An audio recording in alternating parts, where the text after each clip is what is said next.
할렐루야. 오늘 하루도 하나님께서 24시간의 풍성한 생명의 시간을 허락하셨습니다. 오늘도 이러한 한날에 하나님의 은혜와 주님의 평강과 성령의 감동이 충만한 하루가 되시기를 바랍니다. 오늘은 에스더 2장 1절로 23절의 말씀을 가지고 에스더가 왕으로 선택됨이라는 주제로 말씀을 나누어 봅니다.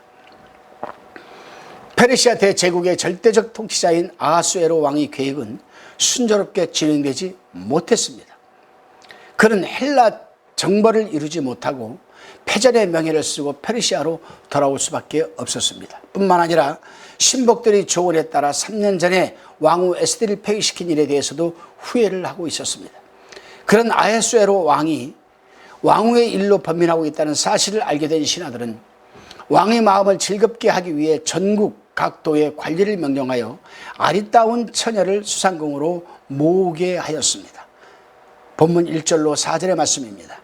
그 후에 아하수에로 왕의 노고가 그침에 와스디와 그의 행한 일과 그에 대해 내린 조서를 생각하거늘 왕의 시신이 아래되 왕은 왕을 위하여 아리따운 처녀들을 구하게 하시되 전국 각도의 관리를 명령하여 아리따운 처녀를 다 도성 수산으로 모아 후궁으로 들여 궁녀를 주관하는 넷이 해계의 손에 붙여 그 몸을 정결케 하는 물품을 주게 하시고 왕의 눈에 아름다운 처녀로 와스디를 대신하여 왕후를 삼으소서.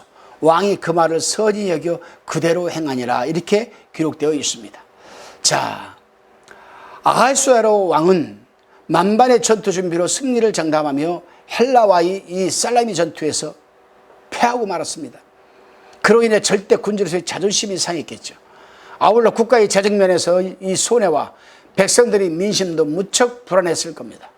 어쩌면 그는 왕후 와스디를 폐위시킨 것에 대하여 후회하면서 전쟁의 패전이 왕위를 폐위시키기 때문이라고 생각하였을지도 모릅니다. 그렇습니다. 쾌락을 쫓으면서 무엇이 옳고 그른 것인가를 판단하지 않고 한 행동은 그 동기가 바람직하지 않은 만큼 그 결과 또한 바르지 못할 것입니다.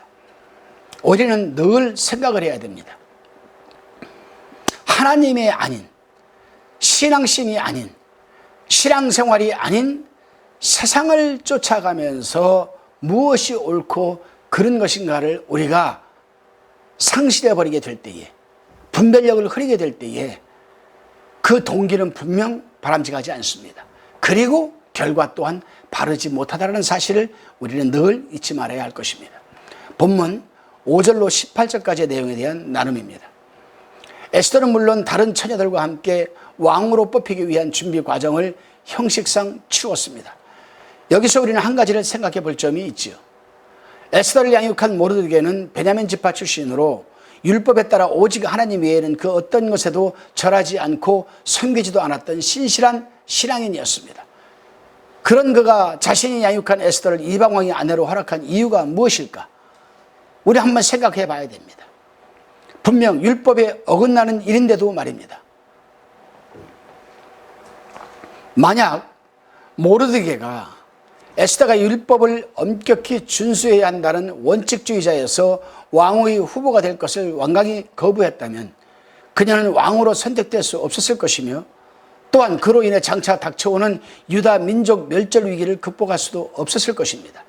그러므로 우리는 이 부분에서 아마도 하나님께서 모르드게나 에스더의 마음을 감동시키지 않았나 하는 생각과 추측이 듭니다. 그렇습니다. 하나님의 사람들은 분명한 신앙 원리의 원칙을 세우고 살아간다 할지라도 분별력을 갖고 하나님의 뜻이 어디에 있는가를 늘 구하고 찾는 기도 생활이 우선 중심의 삶이 되어야 할 것입니다. 다시금 본문 19절로 23절의 말씀입니다. 에스더가 왕위에 오른 뒤 모르드게도 페르시아의 고위직에 임명되었습니다. 그렇지만 모르드게가 관직에 임명된 것이 왕후 에스더와의 친척 관계 때문인지는 분명하지 않습니다. 왜냐하면 에스더가 왕후가 된 후에도 그들은 자신들이 유대인이라는 비밀을 지키고 있었기 때문이었습니다. 아무튼 에스더와 모르드게 두 사람은 유대인으로서 페르시아 최고의 지위를 누리게 된 것입니다. 그러나 페르시아에서 그렇게 형편이 좋지 않았을 두 사람이 이 유대인이 페르시아 핵심부 그것도 한 사람은 왕이요 또 한 사람은 높은 관직에 올랐다는 사실이 중요한 것은 결코 아닙니다. 과연 하나님께서는 이 두 사람을 무엇 때문에 이런 자리에 오르게 하셨을까? 여기에 우리는 포커스를 맞춰야 됩니다. 분명한 것은 이 두 사람이 복은 두 사람 개인의 것만이 아닌 하나님의 이 이름 영광을 드러내고 하나님을 믿는 유다 백성이 구원을 위해 사용되도록 주어진 하나님의 개입과 섭리의 방편이었다는 사실을 또한 잊지 말아야 합니다. 그렇습니다. 하나님의 사람들은 어떤 위치에 있건 무엇을 하든 간에 자신의 책임을 성실히 이행할 줄 알아야 하며 하나님께서는 당신의 백성이 행한 이 선한 행위와 그 행위의 바탕을 이루는 선한 이 동기들을 결코 잊지 않으시며 당신의 기묘한 방법으로 갚아주신다는 사실을 잊지 않는 하루가 되시기를 바랍니다.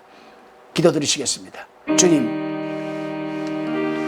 나의 배후에는 항상 하나님이 계신다는 사실을 잊지 말게 하여 주셔서 혼탁한 이 세상살이 삶 가운데 항상 어떤 일이든지 무엇이 옳고 그런 것인가를 판단하며 살아가게 하여 주옵소서. 또한 내가 하나님의 사람으로서 분명한 신앙 원리의 원칙을 세우고 살아간다 할지라도 분별력을 갖고 하나님의 뜻이 어디 있는가를 늘 구하고 찾는 기도 생활이 우선되게 하옵소서. 예수님의 이름으로 기도드리옵나이다. 아멘.